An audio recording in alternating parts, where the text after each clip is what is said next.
First, I'd just like to introduce myself. My name is Sean Gordon. I am the chairman of Uphold and Recognise.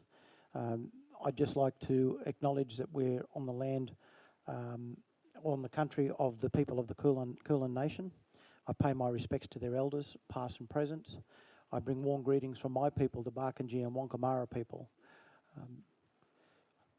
Today's event is of Uphold and Recognise. Well, first of all, a bit of background on Uphold and Recognise. We were established in 2015 to provide a voice in discussions about recognition of Aboriginal and Torres Strait Islander people in the Australian Constitution. We seek to find common ground in this discussion in the belief that the aspirations of Indigenous advocates can be realised in a way that also addresses the concerns of constitutional conservatives and classic liberals.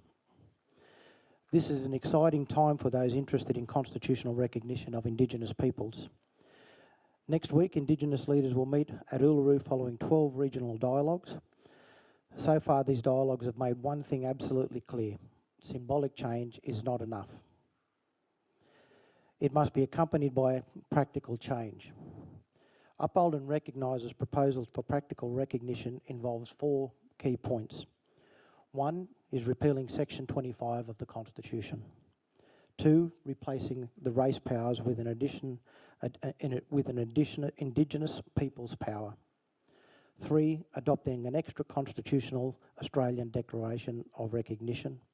And 4, ensuring that voices of Indigenous people are heard in Parliament processes.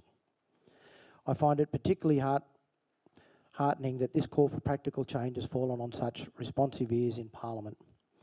I would like to acknowledge Mr. Tim Wilson, who's with us here today, for his hard work and time in supporting our work. We hope his advocacy for the voices of Indigenous Australians will continue to shape the national debate for the better. Today we're here to listen to Warren Mundine's essays. The practical recognition from the mob's perspective is evidence of the fact that there is a way of recognising Indigenous people in the Constitution to produce practical outcomes. Indigenous Australians do not have a voice in laws and policies that are made especially for them. Mr. Mundine's essay aims to address that by enabling our mobs to speak for country.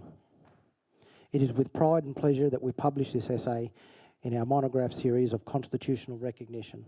I hope all of you enjoy hearing what our esteemed panellists have made of Mr. Mundine's contribution to this important national discussion. I now hand over to Professor Carolyn Evans, Dean of Melbourne Law School, who will introduce our esteemed panel members. Thank you, Carolyn.